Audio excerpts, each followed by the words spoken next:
Hello दोस्तों, home science classes में आपका स्वागत है। आज हमारा क्लास आहार नियोजन का है और हम आहार नियोजन के क्वेश्चन को हल करेंगे जो कि प्रीवियस ईयर का है और विविध एग्जाम के पूछा गया है। तो ठीक है, फर्स्ट क्वेश्चन है आहार नियोजन का।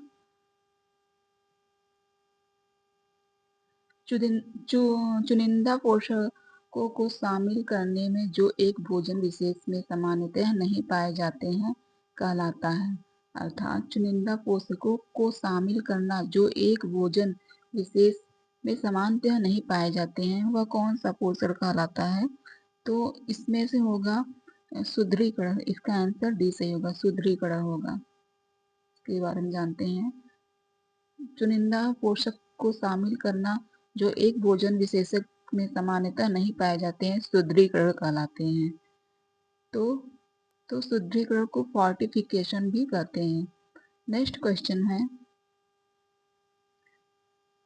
किसी किसी के भोजन में हरी सब्जियां आवश्यक क्यों हैं? किसी के भोजन में हरी सब्जियां आवश्यक क्यों होती है? तो वे सलाद और अच्छी दिखती हैं, बिल्कुल नहीं, सही नहीं है। वे आपके दांतों को चमकदार बनाती हैं, ये भी नहीं है। और उनमें बहुत सारे विटामिन और खनिज लवण होते हैं, तो यह सही है। सब्जियों में बहुत सारे विटामिन और खनिज लवण होते हैं, तो इसका आंसर सी सही होगा। किसी किसी के भोजन में हरी सब्जियां इसलिए आवश्यक है क्योंकि उसमें बहुत सारे विटामिन खनिज लवण होते हैं। हरी पत्तेदार व विटामिन सब्जियां जैसे पालक, बथुआ, मेथी, चना, साग, सरसों, हरे प्याज के पत्ते, काशी फल आदि आते हैं। इसमें से विटामिन सी एवं बीटा कैरोटीन, खनिज लवण, कैल्शियम, फास्फोरस, लोह तत्व आदि हैं। नेक्स्ट क्वेश्चन को देखते हैं। कौन सी कौन सी भोजन सेवा प्रणाली एक केंद्रीय इकाई में है? अर्थात कौन सी भोजन सेवा प्रणाली एक केंद्रीय इकाई में है? इकाई में भोजन उत्पादित करके अन्य छोटी इकाइयों को प्रसंस्कृत भोजन को बांटती है। अर्थात कौन सी भोजन सेवा प्रणाली एक केंद्रीय इकाई है जो उत्पादित करके अन्य छोटी इकाइयों को प्रसंस्कृत भोजन में बांटती है। तो कमिश्री, असेंबली लाइन, कुकिंग एंड चीज, पारंपरिक। तो इसका आंसर होगा पारंपरिक, सी सही होगा। नेक्स्ट क्वेश्चन को देखते हैं। खेल कूद पोषण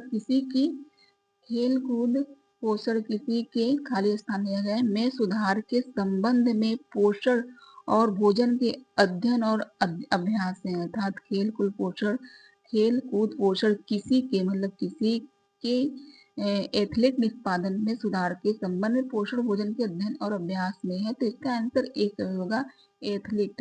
एथलीट माने खेलना होता है, खेल से संबंधित है, तो इसका ए आंसर होगा। नेक्स्ट क्वेश्चन है, अंतरिक्ष भोजन के संगठन में शामिल है। अर्थात अंतरिक्ष भोजन के संगठन में, तो इसमें इसका आंसर सही नहीं बताया गया है। इसका इसका आंसर नहीं सही बताया गया, इसमें से कोई सही नहीं है। देखते इसके बारे में क्या बताया गया है। आधुनिक अंतरिक्ष यात्रियों के पास चुनने के लिए विभिन्न प्रकार के मुख्य पाठ्यक्रम है और कई फलों के सलाद और स्पेगेटी जैसे वस्तुओं सहित उपलब्ध खाद्य पदार्थों की सूची से व्यक्तिगत मेनू का अनुरोध करते हैं। ताजा फल, सब्जियां जिन्हें कमरे के तापमान पर सुरक्षित रूप से संग्रहित किया जा सकता है, उन्हें अंतरिक्ष उड़ानों पर खाया जाता है। नेक्स्ट क्वेश्चन को देखते हैं। भोजन में कच्चे रेशे के अनुक्रम के लिए समुचित क्रम है। मतलब भोजन में कच्चे रेशे के अनुक्रम के लिए समुचित क्रम इसमें से कौन सा है? पहले तो भोजन को सुखाना और तौलना होता है। पहले भोजन को सुखाया जाता है और तौला जाता है। फिर क्या किया जाता है? फिर 1.25% प्रतिशत सोडियम NaOH के साथ पचाना और छाना जाता है। फिर उसको कच्चे नमूने को तौलना और चुक चुक करना होता है।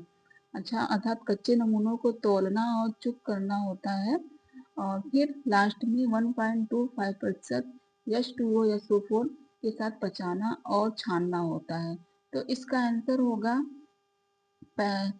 ए होगा, इसका आंसर डी सही होगा।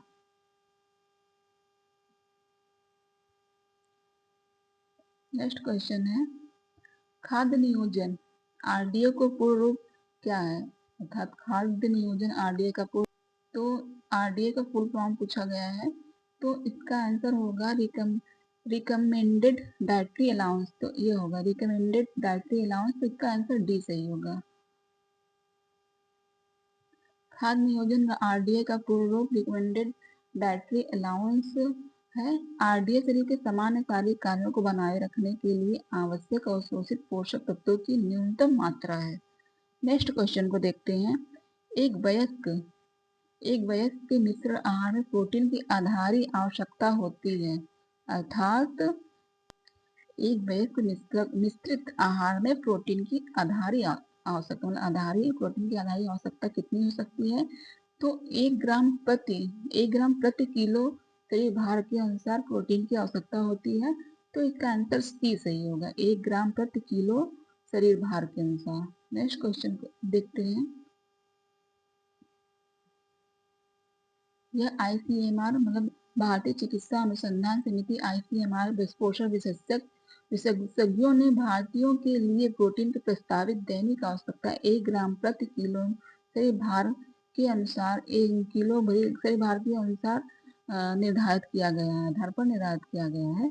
तो नेक्स्ट क्वेश्चन है, आहार तालिका के लिए आवश्यक है, आहार तालिका के लिए क्या आवश्यक है, तो इसका आंसर होगा आहार तालिका के लिए फूड लिस्ट आवश्यक है, इसका आंसर डी सही होगा फूड लिस्ट। फूड लिस्ट आहार तालिका के लिए बहुत आवश्यक होती है, शरीर को स्वस्थ बनाए रखने के लिए भोजन अत्यंत आवश्यक, परंतु यह प्रश्न हमारे मस्तिष्क में बार बार उठता है कि हम क्या खाएं, कितनी मात्रा में खाएं, क्या उनमें से वे सभी पोषक तत्व विद्यमान है जो हमारे शरीर की आवश्यकताओं की पूर्ति के लिए आवश्यक है, इसलिए हमें आहार तालिका का प्रयोग करना चाहिए। आहार तथा भोजन के मौलिक सिद्धांतों की जानकारी होनी चाहिए तथा उसे हम अपने दैनिक जीवन में सम्मिलित कर सकते हैं। आहार तालिका हमारे जीवन के लिए सही है, पता चला कि कभी कुछ टाइम ज्यादा खा लेते, कुछ टाइम कम खा लेते हैं, तो यह हमारे पाचन के लिए सही नहीं है।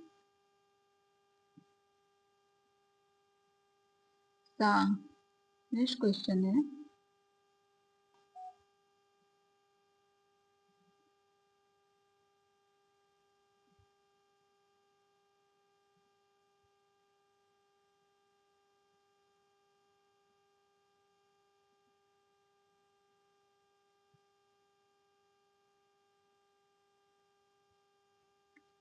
शालेय भोजन कार्यक्रम को बालकों की आवश्यकता की पूर्ति प्रतिदिन की दैनिक मात्रा के अनुसार करना चाहिए। तो शालेय मतलब शालेय में भोजन कार्यक्रम को भोजन की बालकों की आवश्यकता की पूर्ति प्रतिदिन की दैनिक मात्रा के अनुसार करना चाहिए, तो 2/3 इसका आंसर बी सही होगा, इसका आवश्यकता करनी चाहिए। नेक्स्ट क्वेश्चन है,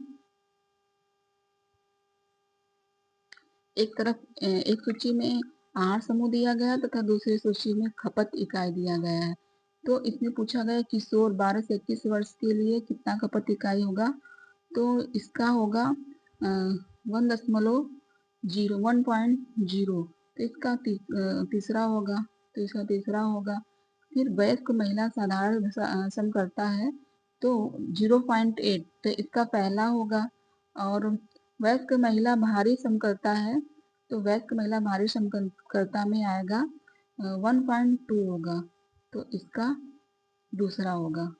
और 7 से 9 वर्ष के बच्चे के लिए खपत इकाई होगा, 7 से 9 वर्ष के बच्चे के लिए 0.7 होगा, तो इसका चौथा होगा।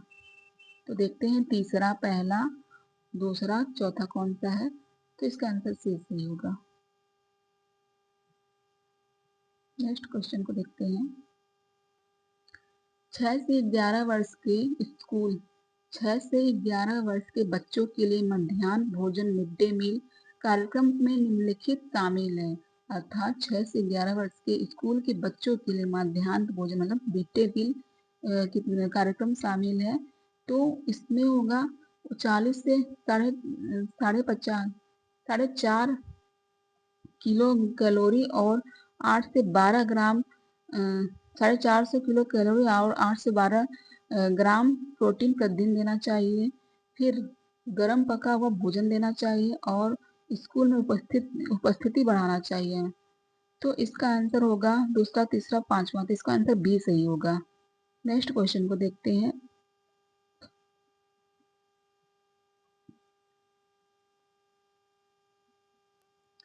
इसमें पूछा गया है कि निम्नलिखित कारक कैंसर होने की संभावना को बढ़ा देते हैं। तो इसमें से कौन सी कैंसर होने की संभावना को बढ़ा देते हैं? तो पहले तो BMR 30 किलो प्रति मीटर से अधिक होना, ये भी कैंसर की संभावना को बढ़ा देते हैं, समान होना चाहिए। और शारीरिक क्रिया के अनुसार भी। और तम्बाकू का प्रयोग भी, और फल व सब्जियों को अधिक मात्रा में सेवन। तो यह तो रहना चाहिए, जो कि हमारे स्वास्थ्य के लिए आवश्यक है। आहार में रेशे की मात्रा कम होना, तो यह भी गलत है। संसाधित मीट का अधिक मात्रा में सेवन, तो यह भी गलत है। तो इसका पहला होगा BMR 30 किलोमीटर से अधिक होना, यह सही है। और शारीरिक क्रिया करना चाहिए, तो यह तो सही है, पर इसमें नहीं आएगा। कैंसर की संभावना को बढ़ाता है, तो शारीरिक क्रिया कैंसर की संभावना को नहीं बढ़ाता है। और तम्बाकू का प्रयोग यह कैंसर की संभावना को बढ़ाता है। फल एवं सब्जियों की अधिक मात्रा में सेवन, यह अच्छा है हमारे स्वास्थ्य के लिए। और आहार में रेशे की मात्रा कम होना, यह भी कैंसर की संभावना को बढ़ाता है।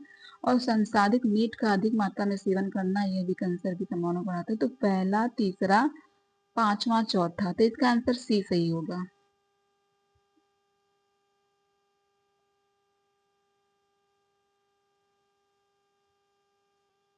नेक्स्ट क्वेश्चन है कि समुदाय के लिए पोषण संबंधित कार्यक्रम की योजना में सम्मिलित चरणों को सही क्रम में व्यवस्थित कीजिए। तो इसको सही क्रम में व्यवस्थित करना है। तो पहले तो समुदाय के लिए पोषण संबंधित कार्यक्रम की योजना के लिए तो हमें समस्या की पहचान किया जाता है। पहले तो होगा समस्या की पहचान किया जाता है, पहले स्थान पे ये होगा। फिर हमें लक्ष्य और उद्देश्य का निर्धारण किया जाता है कि कौन सा लक्ष्य सही है, तो इसका निर्धारण किया जाता है, इसका दूसरा होगा। और फिर हस्तक्षेप विधि का चयन किया जाता है। हस्तक्षेप विधि का चयन किया जाता है, तो इसका तीसरा होगा। फिर प्रोग्राम कार्यान्वयन किया जाता है। पहले तो देखते हैं कौन सा सही है। तीसरा नहीं, गलत हुआ। फिर से लगाते हैं।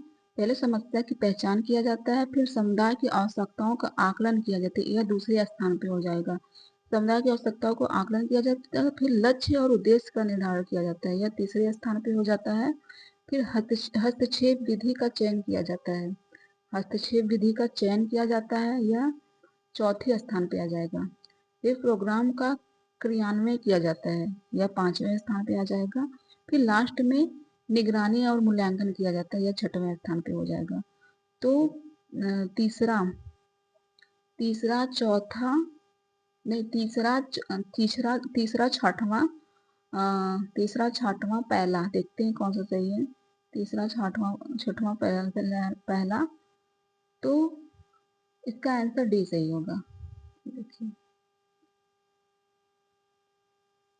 समस्या की पहचान किया जाता है, फिर समुदाय की आवश्यकताओं को आंकना, लक्ष्य और उद्देश्य का निर्धारण किया जाना, हस्तक्षेप विधि का चयन, प्रोग्राम को कार्यान्वित करना, निगरानी और मूल्यांकन करना। नेक्स्ट क्वेश्चन को देखते हैं।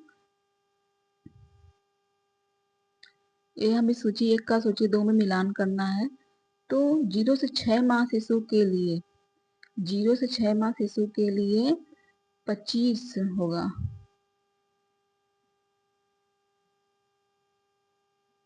0 से 6 माह के शिशु के लिए 25 होगा। 25 क्या होगा ये नहीं पता क्या होगा। 25 होगा। मध्य श्रम श्रेणी वयस्क पुरुष, मध्य श्रम श्रेणी वयस्क पुरुष 82। और 16 से 17 वर्षीय लड़का, 16 से 17 वर्षीय लड़के के लिए पहला होगा 75 और 4 से 6 वर्ष के लड़के के लिए 4 से 6 वर्ष के लड़के के पहले देखते हैं कौन सा 0 से 6 माह के शिशु के लिए चौथा है, नहीं छठा सातवां है। तो इसमें देखते हैं सातवां कौन सा है, सी है। इसका आंसर सी सही होगा।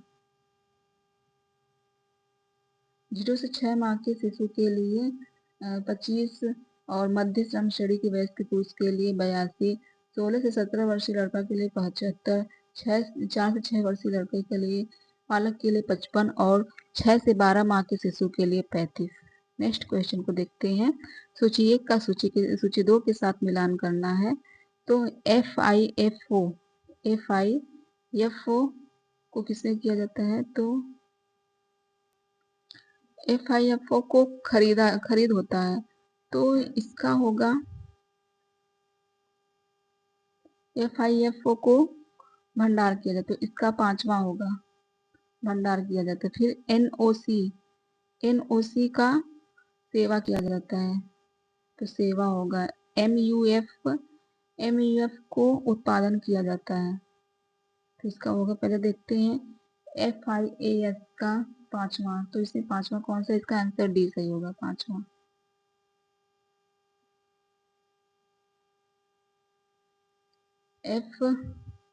FIFO को भंडार किया जाता है, NOC का सेवा, MUF का लेखा प्रणाली, QWL का कार्मिक, CCP का खाद्य सुरक्षा, MSOP का उत्पादन। नेक्स्ट क्वेश्चन को देखते हैं। सूची 1 का सूची 2 के साथ मिलान करना है। तो सूची इसमें दिया गया शारीरिक फिजियोलॉजी समूह को सूची 2 में दिए बगैर प्रोटीन RDA ICMR 2010 के साथ सम्मिलित किया जाता है, जो कि यह हमारे बिल्कुल काम का नहीं है। इसको याद करेंगे तो हमारा क्वेश्चन गलत होगा। तो यह 2024 के RDA के हिसाब से मैं बताती हूँ क्या सही होगा। पहले तो 5 वर्ष के लड़की के लिए RDA प्रोटीन की आवश्यकता बताया गया है। 2024 के RDA के अनुसार मैं बता रही हूँ, 2010 का बताऊंगी तो कोई फायदा नहीं है।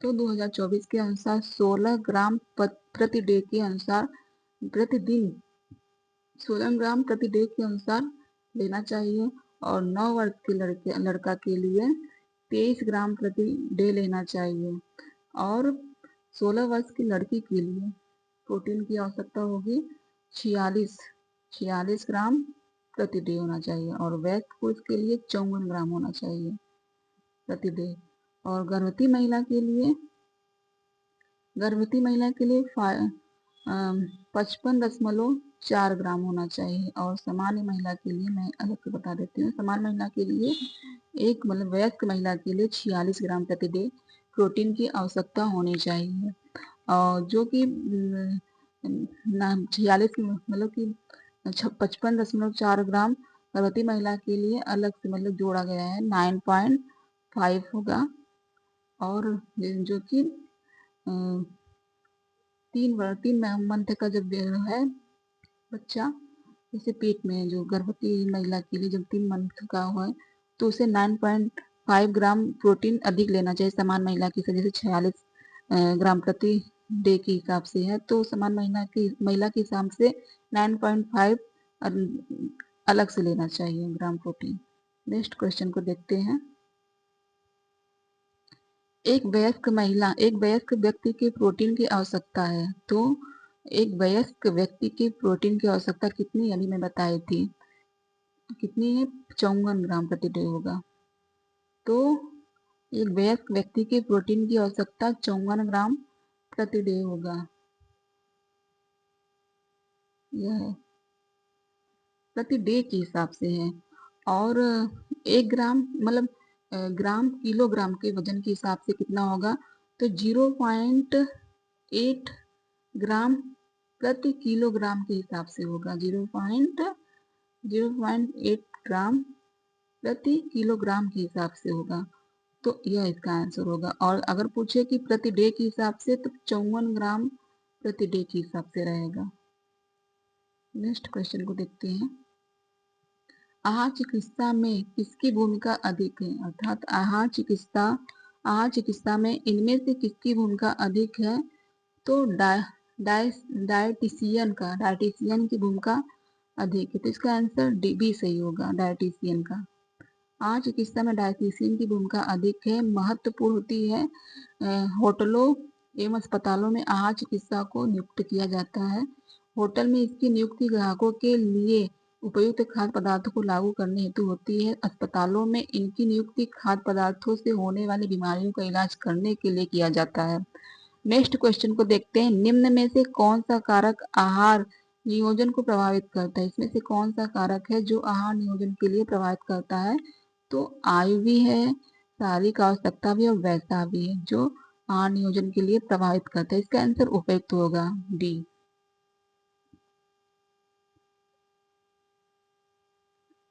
आहार नियोजन से तात्पर्य ऐसी योजना बनाने से है जिसमें सभी पोषक तत्व उचित मात्रा व संतुलन में उपस्थित हो। विभिन्न विभिन्न आयु के व्यक्ति की शारीरिक आवश्यकता भिन्न भिन्न होती है। ठीक इस प्रकार व्यक्ति के व्यवसाय के अनुसार उसकी आहार योजना भी बदलती है। जैसे एक खेती करने वाले व्यक्ति का आहार एक शिक्षक या प्रोफेशनल से अधिक होता है। मतलब एक शिक्षक या प्रोफेशनल से अधिक हो जो खेती करने वाले के आहार का। और रोगी के लिए नेक्स्ट क्वेश्चन है, रोगी के लिए आहार आयोजन करते समय निम्न में से किस पर ध्यान दिया जाना चाहिए? तो रोगी की भोजन संबंधित आदतों को, रोगी का कारण जानना, आहार की प्रकृति। तो इनमें से इसका आंसर डी होगा, सभी होगा। रोगी का कारण जानना, आहार की प्रकृति जानना कि कैसे वह ले रहा है, क्या खा रहा है, और रोगी के भोजन से संबंधित आदतों को जानना। आहार आयोजन का अर्थ है ऐसी भोजन योजना से जिसमें सभी पौष्टिक तत्व उचित व संतुलित मात्रा में उपस्थित हो। परंतु आहार योजना यदि किसी रोगी के लिए तैयार की जा रही है तो आहार योजना तैयार करते समय रोगी को रोग का कारण, आहार की प्रकृति तथा रोगी का भोजन संबंधित आदतों को ध्यान में रखना अति आवश्यक होता है। उच्च प्रोटीन युक्त आहार में प्रतिदिन प्रोटीन देना चाहिए। उच्च प्रोटीन युक्त आहार में प्रतिदिन कितना प्रोटीन देना चाहिए? 50 से 100 ग्राम प्रोटीन। इसका आंसर ए सही होगा। मानव स्वस्थ रहने के लिए विभिन्न प्रकार के कार्बोज या प्रोटीन वसा खनिज लवण युक्त भोजन होता है। इसमें प्रत्येक की मात्रा शारीरिक अवस्था एवं आवश्यकताओं के अनुसार बदलती है। अत्यधिक प्रोटीन युक्त भोजन की आवश्यकता समान गर्भवती स्त्री, शिशुओं एवं किशोर में को होती है ताकि वे शारीरिक विकास भली भांति कर सके। प्रोटीन युक्त खाद्य पदार्थ मांसपेशियों, हड्डियों, त्वचा आदि का विकास करने के साथ साथ बीमारियों को लड़ने की शक्ति प्रदान करते हैं। उच्च प्रोटीन युक्त आहार में लगभग 50 से 100 ग्राम प्रोटीन प्रतिदिन के भोजन में उपस्थित रहना चाहिए। दालें, दूध, पनीर, अंडे तथा मांस प्रोटीन के प्रचुर स्रोत है। नेक्स्ट क्वेश्चन को देखते हैं। आरडीआई संस्तुत आहारी अंतर्ग्रहण, आरडीआई संस्तुत आहारी अंतर्ग्रहण इनमें से प्रभावित होता है तो पारिवारिक आकार के अनुसार। तो इसका आंसर सी होगा, पारिवारिक आकार। आरडीआई संस्तुत आहारी अंतर्ग्रहण पारिवारिक आकार प्रभावित होता है। सामान्यतः परिवार के सभी सदस्य यदि धनोपार्जन करते हैं तो पारिवारिक स्थिति ठीक होती है, लेकिन यदि कुछ ही लोग धन की व्यवस्था करते हैं तो परिवार की समस्या होती है और इससे परिवार के पोषण पर प्रभाव पड़ता है। अर्थात यदि कुछ ही लोग धन की व्यवस्था करते हैं तो परिवार की समस्या होती है, अगर कुछ लोग करते हैं तो परिवार की समस्या होती है और इसमें परिवार के पोषण प्रभाव पड़ते हैं। मतलब एक लोग पर जिम्मेदारी दिया जाता है तो यह पोषण के हिसाब से समस्या होता है। नेक्स्ट क्वेश्चन है, आहार नियोजन महत्वपूर्ण है क्या? आहार पोषण पर्याप्तता के लिए, बजट नियोजन के लिए, समय उपयोग के लिए, ऊर्जा बचत के लिए। तो इसका आंसर ए होगा, आहार पोषणात्मक पर्याप्तता के लिए। इसका आंसर ए होगा। सब्सिडाइजन प्रोसेसिंग इन खाद्य पान प्रबंधों की जाती है, इन खाद्य प्रबंधनों से की जाती है तो एयर केटरिंग से किया जाता है। इसका आंसर बी सही होगा। नेक्स्ट क्वेश्चन को देखते हैं। गर्भावस्था में किसकी औसत अतिरिक्त कैलोरी की आवश्यकता होती है? तो गर्भावस्था में कितनी औसत कैलोरी की आवश्यकता होती है? तो 3.5 होना चाहिए। इसका आंसर 3.5 होना चाहिए, जो कि इसमें 300 बताया, 350 होना चाहिए। 350 कैलोरी होना चाहिए।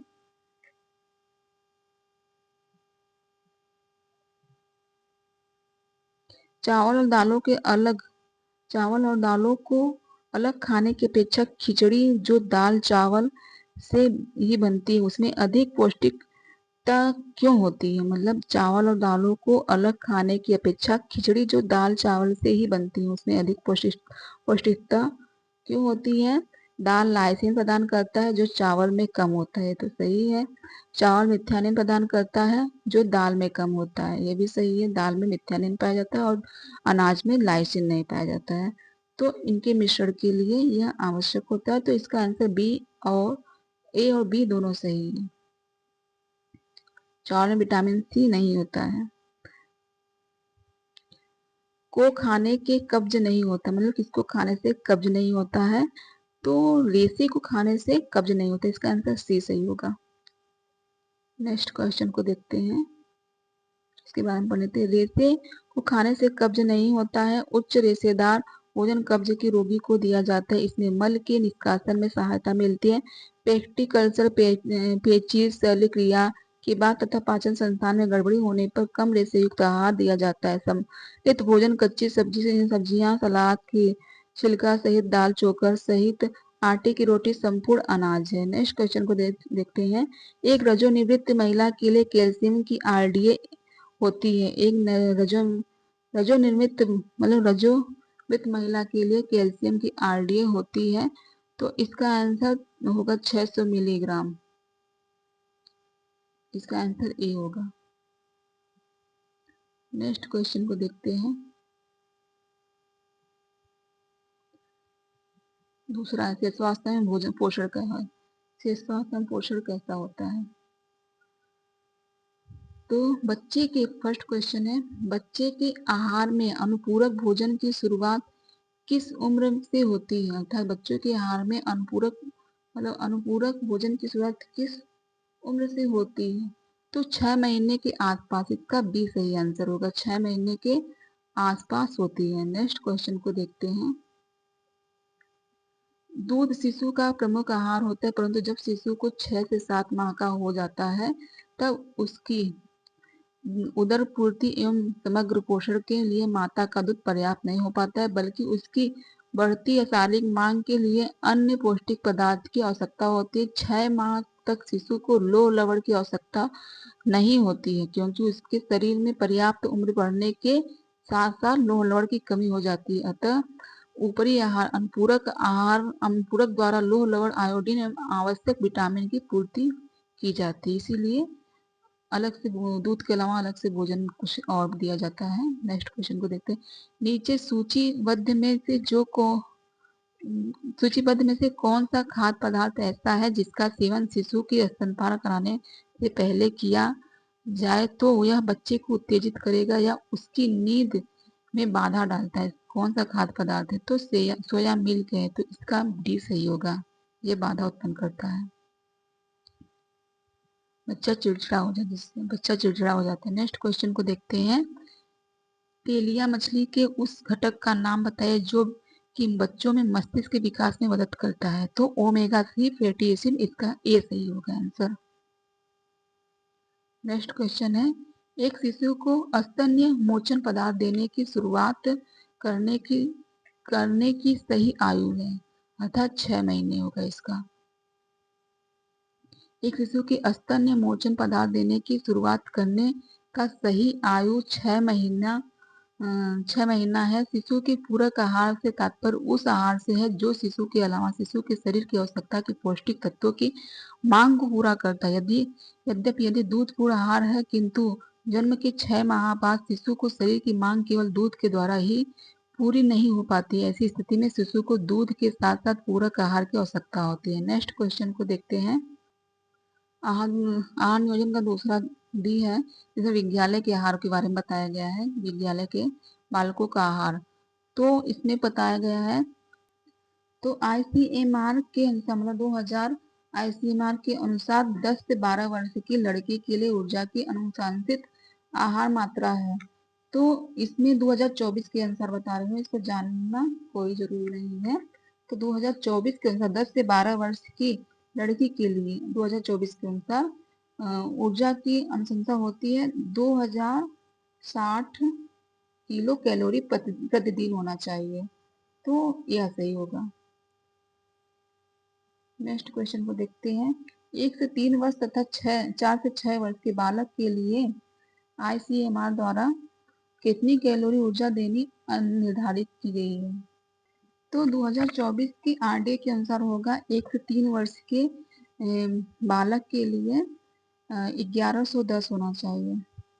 1110 तथा कैलोरी होना चाहिए। और 4 से 6 वर्ष के बालक के लिए 13 से 60 होना चाहिए।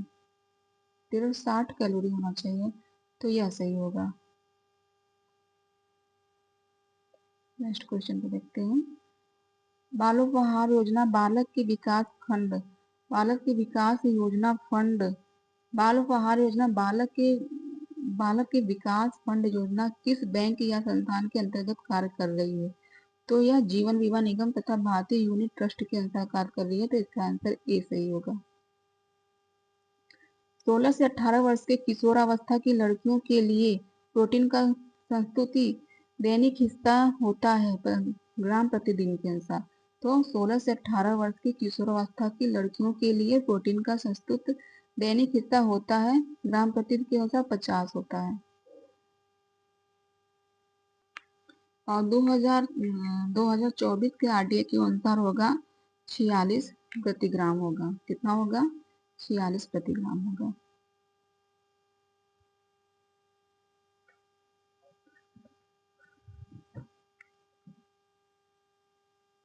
नेक्स्ट क्वेश्चन देखते हैं। गर्भावस्था धात्री माता के लिए आहार इसमें पूछा गया क्वेश्चन है। गर्भावस्था धात्री माता के लिए आहार क्या है? तो इसका आंसर पूछा गया है क्या है? एक साधारण महिला की अपेक्षा एक गर्भवती महिला को प्रोटीन, लोहा और फोलिक एसिड की कितनी अतिरिक्त मात्रा की आवश्यकता होती है निम्नलिखित में से? तो एक साधारण महिला की अपेक्षा एक गर्भवती महिला को प्रोटीन, लोह और फोलिक एसिड की कितनी अतिरिक्त मात्रा की आवश्यकता होती है निम्नलिखित में से? तो इसका प्रोटीन की आवश्यकता होगी 9.5 ग्राम होगा। और आयरन का लौह तत्व का होगा 27 मिलीग्राम होगा। तो फोलिक एसिड का नहीं पता है मुझे, जो पता है बता देती हूँ। 2024 की RDA के अनुसार है। नेक्स्ट क्वेश्चन को देखते हैं।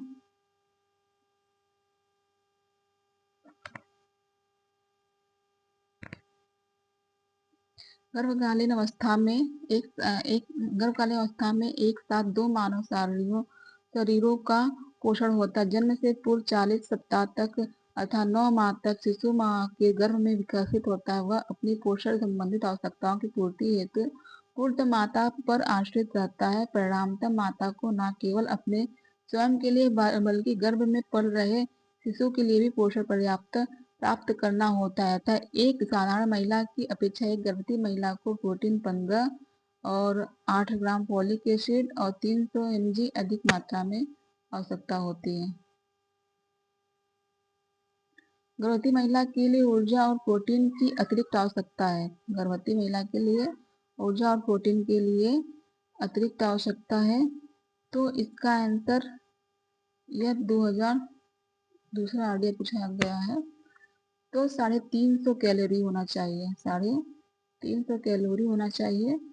और प्रोटीन वही बताई थी 9.5 होना चाहिए। और एक होगा 22 ग्राम प्रति डे होगा। ये शुरुआती का है, लास्ट का है। और नेक्स्ट क्वेश्चन को देखते हैं।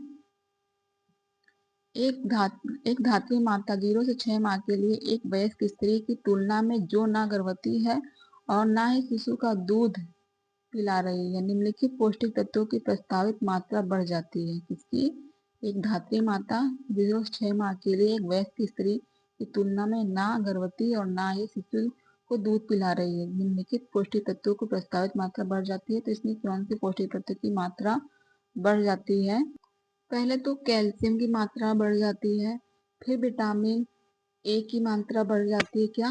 नहीं, विटामिन ए की मात्रा बढ़ जाती है, तो दूसरा तीसरा डी में है, ये आंसर सही होगा। कैल्शियम की मात्रा बढ़ जाती है, विटामिन ए की मात्रा बढ़ जाती है, फिर प्रोटीन की मात्रा बढ़ जाती है, और लास्ट में विटामिन सी की मात्रा बढ़ जाती है।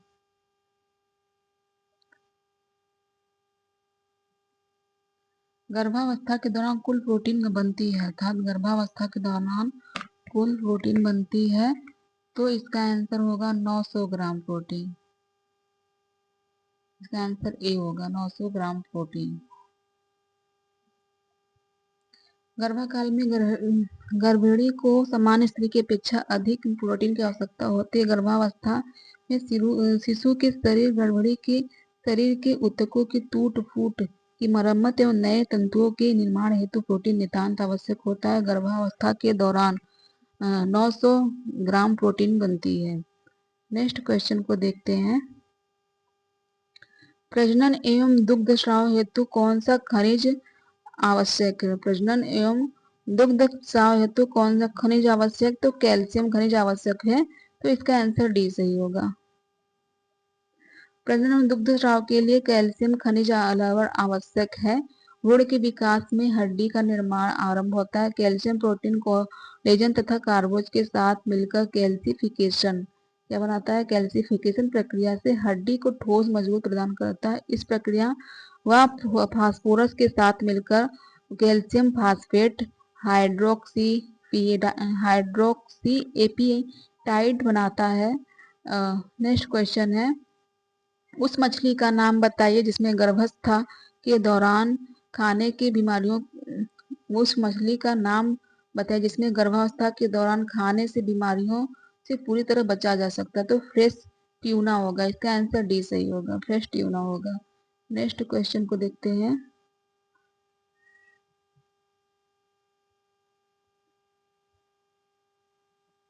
इसे पढ़ लेते हैं पूरा।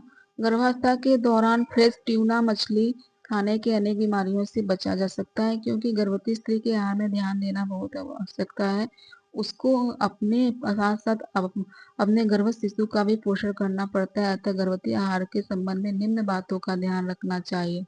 गर्भवती का आहार संतुलित हो, उसके आहार में पौष्टिक पदार्थ जैसे कैल्शियम, प्रोटीन, फास्फोरस, खनिज लवण तथा vitamin A, D, B1, B2, B3 तथा सी की मात्रा समान से अधिक होनी चाहिए, क्योंकि यह भ्रूण के पोषक के लिए आवश्यक है। समान गर्भावस्था के दौरान निम्न में से कौन सा फल का सेवन से बचा जाना चाहिए? सामान्य गर्भावस्था के दौरान निम्न में से कौन से फल के सेवन से बचा जा सकता है? तो पपीता है, इससे बचा जाना चाहिए। पपीता से ब्लड पतला हो जाता है, जो गर्भवती स्त्री के लिए अच्छा नहीं है। नेक्स्ट क्वेश्चन है, 2010 के आरडीए के अनुसार गर्भवती महिला के लिए ऊर्जा और प्रोटीन के प्रतिदिन अतिरिक्त आवश्यकता होती है। तो 350 किलो कैलोरी होगा और 22 ग्राम होगा, तो इसका आंसर यह सही है, सी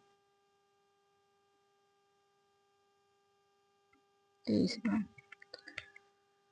धात्री महिला की लौह तत्व की आधारित प्रस्तावित मात्रा अर्थात धात्री महिला के लिए की लौह तत्व की आधारित प्रस्तावित मात्रा है।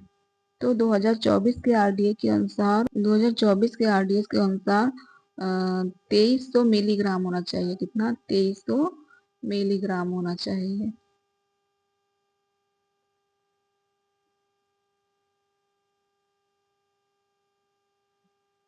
नेक्स्ट क्वेश्चन है, गर्भावस्था के दौरान वांछित आरडीए आहार है। गर्भावस्था के दौरान वांछित आरडी आईसीएमआर है, तो वांछित आईसीएमआर है, तो इसका आंसर सही नहीं बताया गया है। नेक्स्ट क्वेश्चन को देखते हैं। गर्भावस्था में महिलाओं द्वारा अपने आहार में आयोडीन की पर्याप्त मात्रा न लेने से प्राय शिशु में कौन सा रोग हो जाता है? क्या लेने से ना गर्भावस्था में आहार में आयोडीन की पर्याप्त मात्रा न लेने से प्राय शिशु में क्रेटिनिज्म रोग हो जाता है। इसका आंसर बी सही होगा। गर्भावस्था में लौह तत्व की कमी से बढ़ जाता है, अर्थात गर्भावस्था में लौह तत्व की कमी से क्या बढ़ जाता है, तो पीलिया हो जाता है। मृत्यु दर, मातृ मृत्यु दर होता है, तो इसका नहीं, पीलिया नहीं होता, गलत है। शिशु का जन्म भार कम हो जाता है, ये होगा तो बी सी का आंसर डी सही होगा।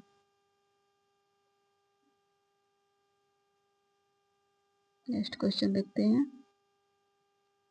किस अवस्था में अत्यधिक प्रोटीन की आवश्यकता होती है, किस अवस्था में अत्यधिक प्रोटीन की आवश्यकता होती है, तो गर्भावस्था में धात्री अवस्था में होती है, इसका आंसर सी सही होगा।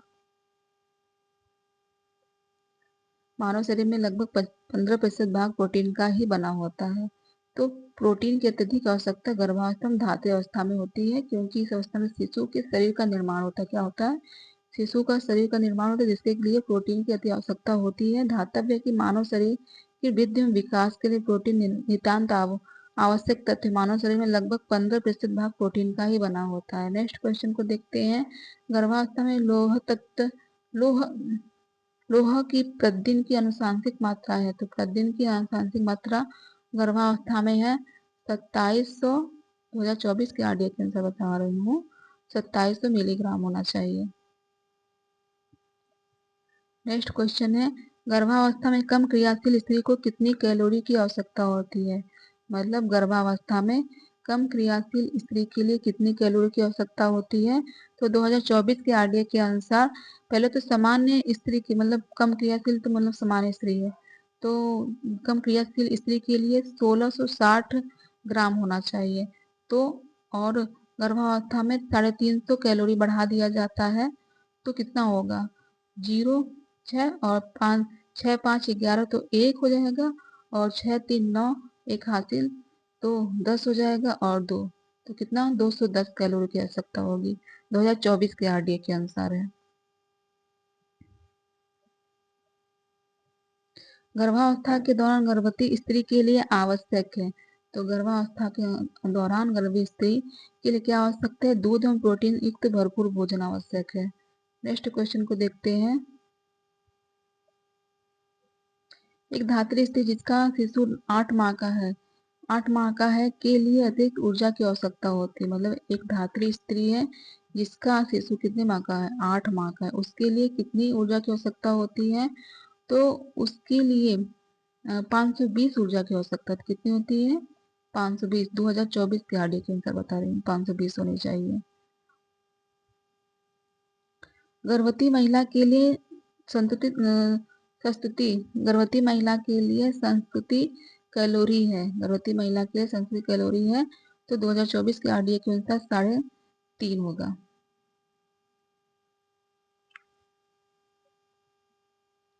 एक गर्भवती स्त्री को अतिरिक्त लोहे की आवश्यकता होती है, मतलब एक गर्भवती स्त्री को अतिरिक्त लोहे की आवश्यकता होती है, तो 2024 के आरडीए के अनुसार 2700 कैलोरी आवश्यकता, 2700 मिलीग्राम आवश्यकता होती है। गर्भावस्था में प्रोटीन की मांग बढ़ जाती है, क्योंकि गर्भस्थ शिशु के विकास के लिए गर्भवती की मांग पूर्ति के लिए, रक्त के निर्माण के लिए, अस्थि निर्माण के लिए, तो इसका आंसर होगा गर्भस्थ शिशु के विकास के लिए। नेक्स्ट क्वेश्चन को देखते हैं। गर्भावस्था के दौरान भोजन का अतिरिक्त हिस्सा होता है, गर्भावस्था के दौरान भोजन का अतिरिक्त हिस्सा कितना होता है, 75% होगा, इसका आंसर सी सही होगा। शिशु जन्म से पूर्व 9 माह तक विकसित होता रहता है, वह अपनी पोषक संबंधी आवश्यकता की पूर्ति हेतु पूर्णतः माता पर आश्रित रहता है। गर्भावस्था में स्त्री को 300 कैलोरी या 75 ग्राम अतिरिक्त भोजन देना चाहिए। नेक्स्ट क्वेश्चन है, एक गर्भवती स्त्री के निम्न में से कितनी कैलोरी ऊर्जा की आवश्यकता होती है, एक गर्भवती स्त्री को निम्न में से कितनी कैलोरी ऊर्जा की आवश्यकता होती है, तो वैसे तो 350 है, यह पता नहीं सामान्य है कि कठिन कार्य करने वाली एक गर्भवती स्त्री को निम्न में से कितनी कैलोरी की ऊर्जा होती है, तो 2300 किलो कैलोरी, 2300 किलो कैलोरी का आंसर करेक्ट सही नहीं है, मुझे पता है, ये दूसरा 2024 का आरडीए कितना होगा। गर्भवती महिला के लिए लौह तत्व की प्रस्तावित आहार मात्रा है, गर्भवती महिला के लिए लौह तत्व के लिए प्रस्तावित आहार की मात्रा 24 मतलब 27 मिलीग्राम होगा प्रति डे mg। बहुत पूछा गया है लौह तत्व की आवश्यकता। नेक्स्ट है वृद्धावस्था में पोषण का पूछा गया है। वृद्धावस्था में पोषण क्या लेना चाहिए उसका क्वेश्चन पूछा गया है। तो पहला क्वेश्चन है वृद्धावस्था में कैल्शियम की कमी से निम्न में से कौन सी बीमारी उत्पन्न होती है। तो वृद्धावस्था में कैल्शियम की उपस्थिति से ऑस्टोमेलेसिया ऑस्टोपोरोसिस होता है। तो इसका आंसर बी सही होगा। और ऑस्टोमेलेसिया वयस्क मनुष्य में होता है। कबूतर की छाती छोटे बच्चों में होती है। नेक्स्ट क्वेश्चन है प्रौढ़ व्यक्तियों में प्रोटीन की आवश्यकता कितनी होती है। तो प्रौढ़ व्यक्तियों में प्रोटीन की आवश्यकता 2024 के अनुसार 54 मिलीग्राम होनी चाहिए। 54 ग्राम प्रति डे के अनुसार होनी चाहिए।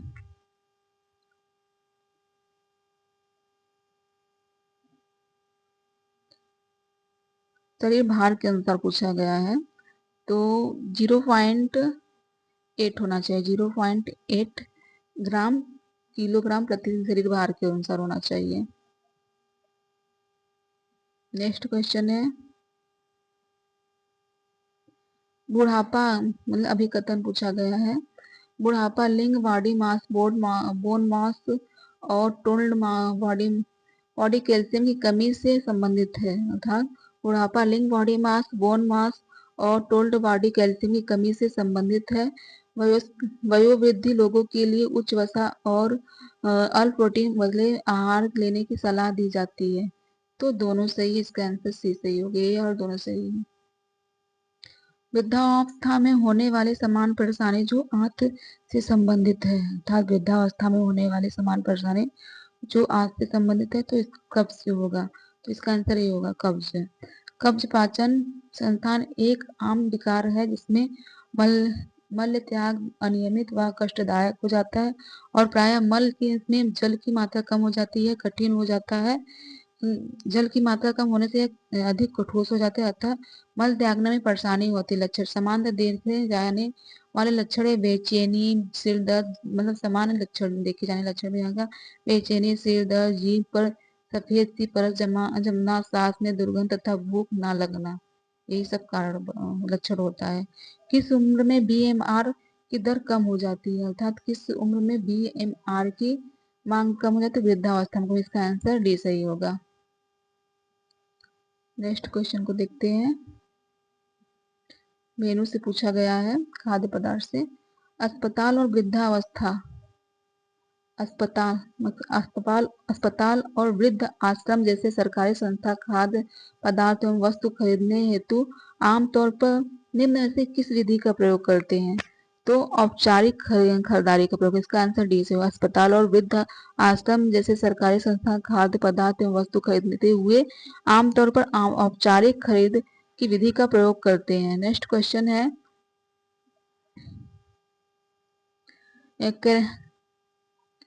कैटरिंग इकाई को सेवा वृद्धि से सही प्रकार के साथ सम्मिलित करें।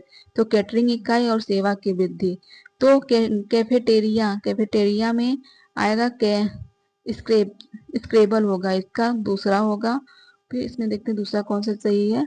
तो 20 का आंसर भी होगा। अस्पताल में क्या होगा अस्पताल में केंद्रीकृत होगा। रेलवे में होगा प्लेटिंड सर्विस होगा। और कॉन्फ्रेंस हॉल में बुफे होगा। देखते हैं फिर से कैफेटेरिया में क्रेम्बल होगा। अस्पताल में केंद्रीकृत होगा। रेलवे में प्लेटिडीम सर्विस होगा। कॉन्फ्रेंस हॉल में बुफे होगा। नेक्स्ट क्वेश्चन है कथन अभिकथन से पूछा गया है।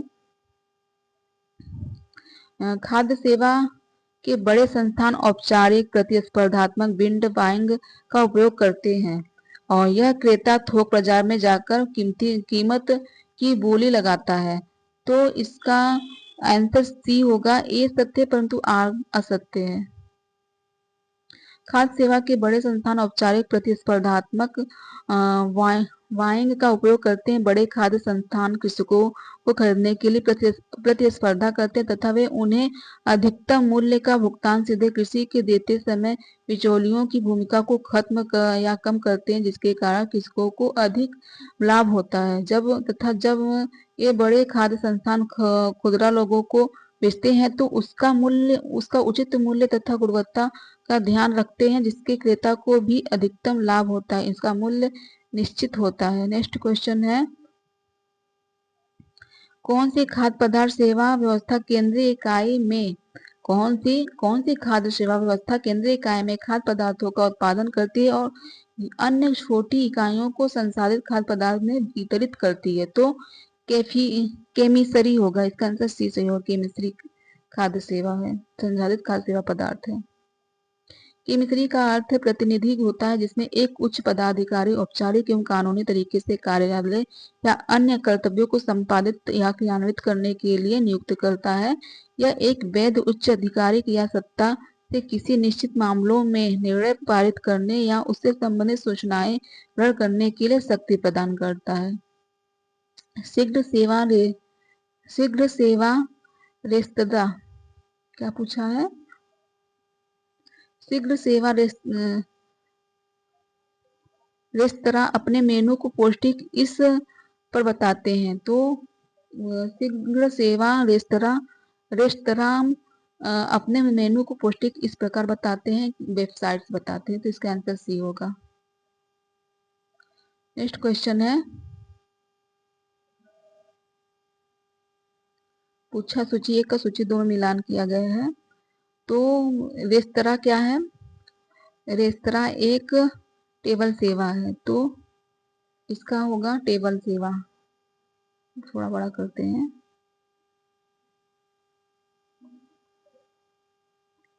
रेस्तरां क्या है? एक टेबल सेवा है, एक टेबल सेवा है। और हवाई अड्डे पे फूड कोर्ट होता है। तो पहला का तीसरा होगा, पहला तीसरा। और माल से क्या है? माल से एक नहीं, हवाई अड्डा क्या है? वेंडिंग है, हवाई अड्डा वेंडिंग है। और माल से होगा फूड कोर्ट होगा। अस्पताल में विकेंद्रीकरण होगा। क्या होगा? अस्पताल में विकेंद्रीकरण होगा। और कैफेटेरिया में क्या होगा? सेवा ट्रेरा होगा। रेलगाड़ी में ट्रे सेवा होगा। रेलगाड़ी में प्लेट सेवा होगा। तो देखते हैं कौन सा सही है। रेस्तरां का तीसरा है, चौथा है, तीसरा चौथा तीसरा छठवां चौथा, तीसरा चौथा छठवां। तो इसका आंसर ए सही होगा। रेस्तरां टेबल सेवा है, रेस्तरां टेबल सेवा है। हवाई अड्डे वेंडिंग है। माल से फूड कोर्ट है। अस्पताल विकेंद्रिक डिसेंट्रलाइज्ड है। और कैफेटेरिया ट्रे सेवा है। रेलगाड़ी प्लेट सेवा है। सूची अभिकथन ए और कारण आर है। चक्री मेनू एक चयनी मेनू होता है। चक्री मेनू का होता है, एक चयनी मेनू होता है। नहीं, चक्री मेनू नहीं होता है। और इसे निर्धारित अंतराल पर घुमाया जाता है। तो ये सही है। ए गलत है पर आर सही है। तो ए गलत पर आर से इसका आंसर ए सही होगा। इसका आंसर बी होगा।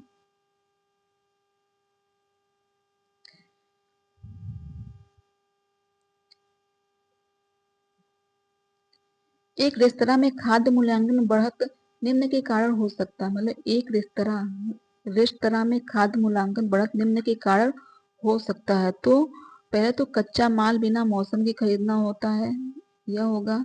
और फिर विनिर्देश सुनिश्चित ना होना, क्या होता है? विनिर्देश सुनिश्चित ना होना। फिर संग्रह करने के ताप को संप्रेषित ना करना। तो इसका आंसर दूसरा, पहला दूसरा पांचवा होगा। सही, दूसरा सही है।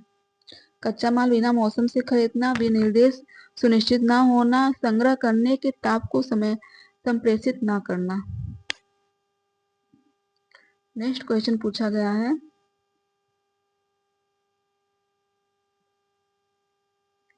निम्नलिखित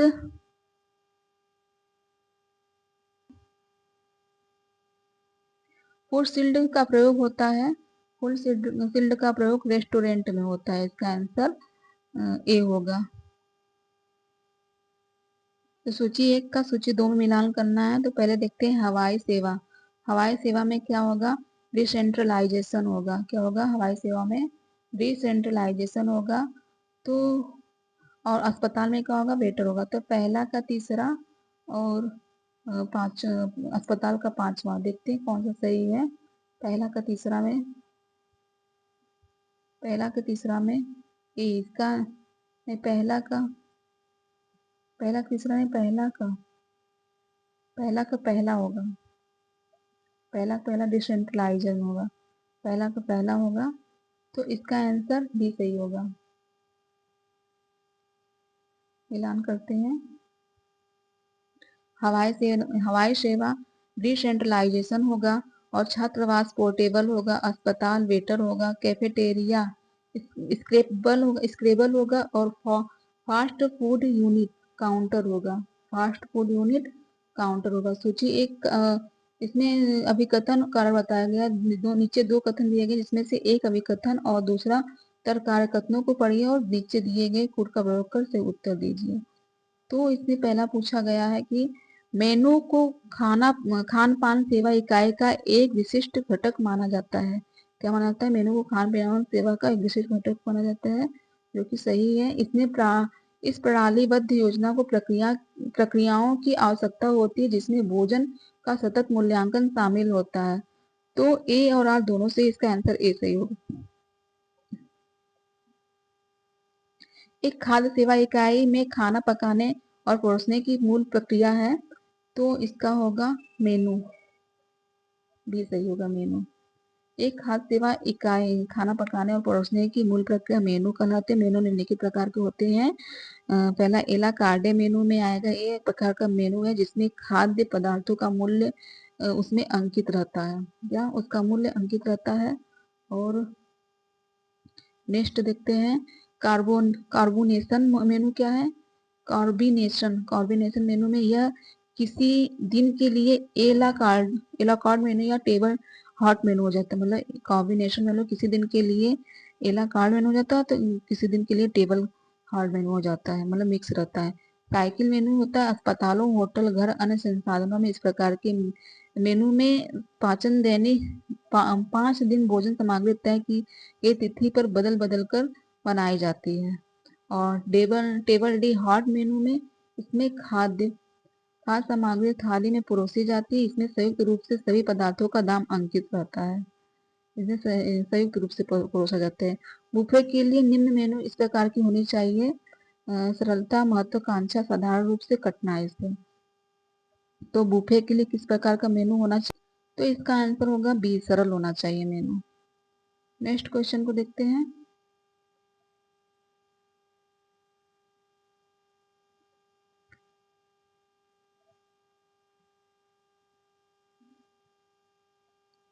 इसमें अभिकथन और कारण पूछा है। तो रसद सेवा क्या पूछा है? रसद सेवा एक बड़ी केंद्रीय उत्पाद इकाई होती है जिसमें अनुषंगीय इकाइयां पृथक रूप से स्थित होती है, जहां खाद्य पदार्थ अंतिम रूप से तैयार किए जाते हैं और परोसे जाते हैं। इस तरह की प्रणाली में जमे हुए और ठंडे खाद्य पदार्थ का उपयोग किया जाता है। बड़ी मात्रा में खरीद की जाती है। बड़ी संख्या में कार्यबल उपकरण लगे होते हैं तथा न्यूनतम परिवहन साधन संलग्न होते हैं। तो यह कारण आर गलत है और ए सही है। तो इसका आंसर देखते हैं कौन सा सही है। सी सही है। इसका आंसर ए सही है और आर गलत है। नेक्स्ट क्वेश्चन को देखते हैं। भोजन की योजना के चरणों को सही क्रम में लगाएं। भोजन की योजना के चरणों को सही क्रम में लगाना है। तो पहले एक व्यक्ति की विशेषता के अनुसार आरडीए का निर्धारण करना चाहिए। एक व्यक्ति की विशेषता के अनुसार आरडीए का निर्धारण करना चाहिए। तो पहला तो ये है। और फिर पहला देखते हैं कौन सा सही है। तो पहला ए और फिर से, तो बी को काट देते हैं, डी को भी काट देते हैं।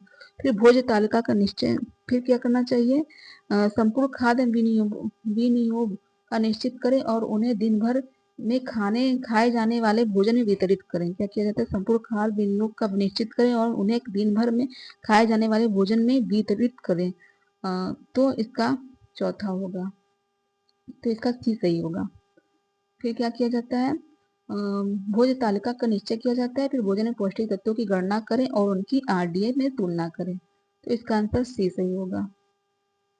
फिर से देखते हैं, भोजन की योजना के चरणों को सही क्रम में देखना है। एक व्यक्तिगत विशेषता के अनुसार आरडीए की तुलना करें, संपूर्ण खाद्य विनियोग का निश्चित करें और उन्हें दिन भर में खाए जाने वाले भोजन में वितरित करें। भोज्य तालिका का निश्चय करें, भोजन में पौष्टिक तत्वों की गणना करें और उनकी आरडीए से तुलना करें।